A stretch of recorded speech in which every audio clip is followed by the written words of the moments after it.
this hasn't been easy for me, and I think I need to talk about it. And I think that I want to use what power I might have, what access to help I might be able to generate, because I don't know what else to do anymore. And I know that everyone in the world's got so many fucking problems going on right now, but this is what's going on for me. I have made friends all over the world. And one of the places I've never been is Africa. And I made friends with a young guy named Collins about 5 to 10 years ago. And Collins is a wonderful human being. I think he's 27, 28 now. And when I first met him, I was stereotypically for sure that this guy asking questions on my electrical group on Facebook was one step away from sending me a Nigerian Prince email. Just stereotypical racist, bad behavior. And Collins proved me wrong. And right in many ways. He proved me wrong in the idea that he was there to scam us. And he proved me right that I needed to try and figure out which angle was the truth. And if I hadn't tried that, I wouldn't have such a good friend named Collins. And I have tried so hard to support when I can my friend, and that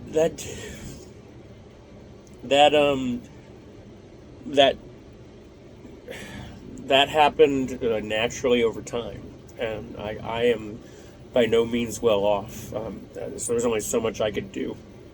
But I remember the first time I decided I wanted to help Collins. That he needed a good day, and I told him that I wanted to send him some money so that he could just go get some McDonald's.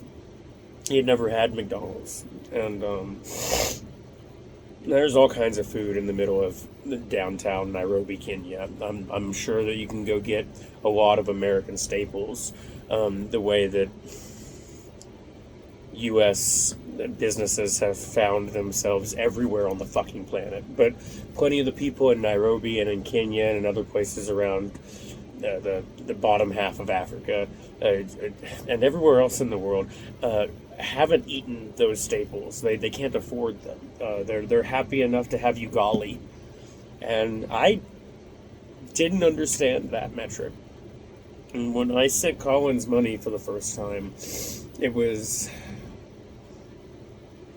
me realizing that I trusted him enough that he could use some of what I have, and I sent him like $25, and I don't remember if it was just what I had or if I was being careful, but I told him, go get some McDonald's, man. And Collins did what Collins does, and Collins went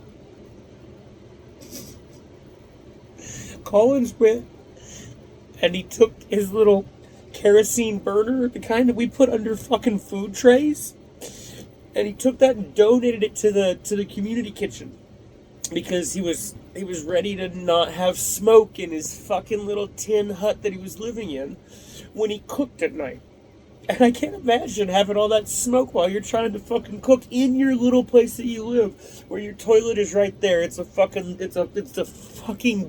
little bowl, a bucket in the corner with a water bottle for washing, and your bed over there, and this little cook station with your food all in the corner. He's got all of these things, and he went and he took that burner and he gave it away, and he bought himself, oh, you know what?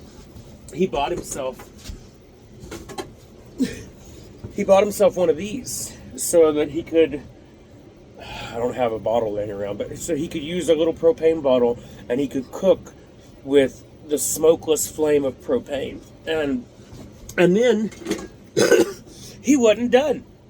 He, with that money, was able to buy, I think he bought two 25-kilogram bags of yellow maize, yellow flour, yellow corn flour, right? And he took one of those 25 kilogram, 15 kilogram. It was a big, I think a sack over the shoulder. He took one of those and donated it with that burner when he dropped off the burner.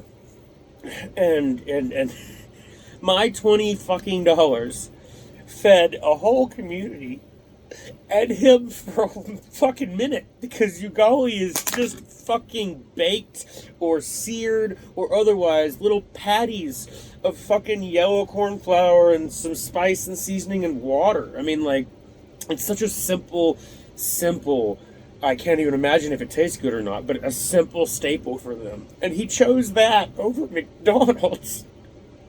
And at the time I didn't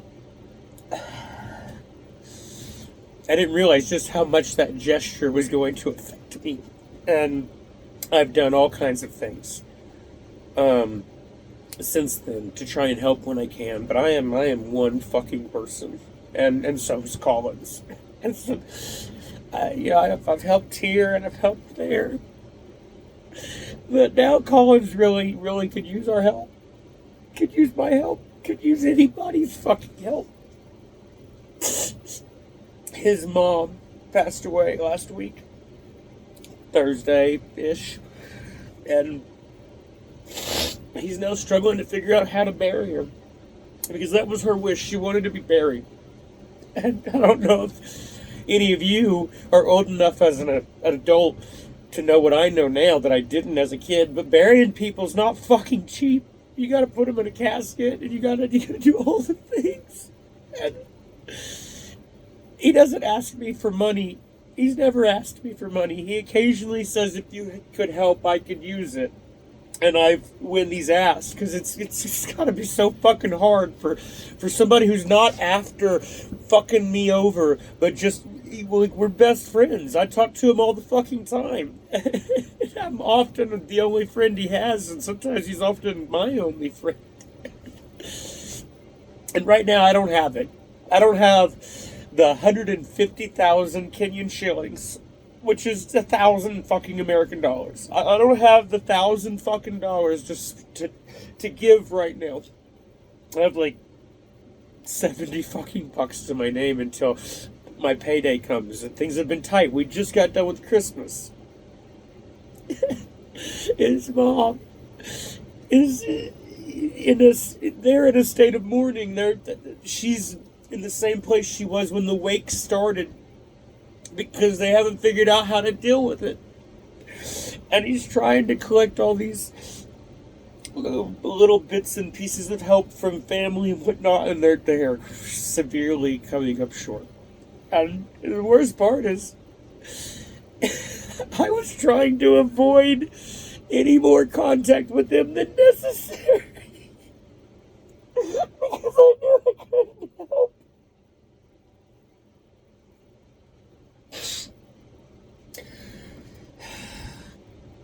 So this is me. I'm gonna post some format of this in a worded request for help through GoFundMe, because I don't know what else to do. But I know that Collins deserves to not have to bear this alone. He often was the only one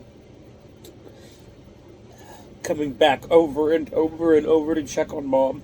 He would tell me, I went to visit Mom today, I went and did this, I went and did that. And it was always checking on Mom.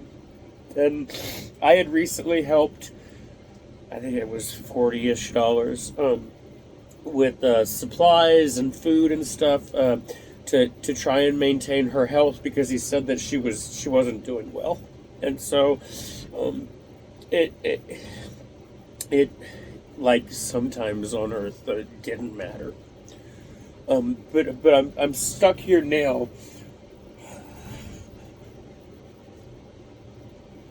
wishing I could do more. Wishing my friend had enough of a support network to bury his mom. And I can help in a couple days. But that doesn't bury her yesterday or tomorrow. It doesn't handle it in a way that is respectful. And don't even get me started on how much me and him talk about if he was here and the money he could make and the life he could support for his mom and his family. We've talked about this so many times, about how much I wish I could afford to help him immigrate here. How many times I've said, you know, how I feel about the system and the way it works, and that it's fucking so hard for anybody to come here, even if they have the means. And he's such a hard-working individual, and he's under the foot of an oppressive nightmare called life in Africa for millions, probably 1 billion fucking people. And it's not his fault. And it's not mine that I can't completely support another person while I'm over here trying to support myself, trying to support my little family I have at home.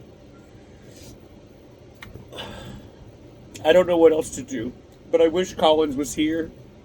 I wish he could have the kind of job he wishes he could have. That man wants so much to come here and work with me side by side and do good things. And to be able to support his family, of which is just relatives. He's cried to me before about how can I take on a lover or a wife when I can't even take care of myself? I can barely afford the little things, food and water, after what I do for mom and the community and those around me. And I can't even imagine, with all that I have and how broke I am sometimes, like the rest of us, honestly, like a bunch of us, living that life. And to hear him say today, when I finally reached out and was asking how things were going, and he said that he was happy to hear from me because he had been thinking about killing himself. I need helping Collins. If you can help, I'll post the link or whatever down below. But Collins deserves help. He deserves to bury his mom.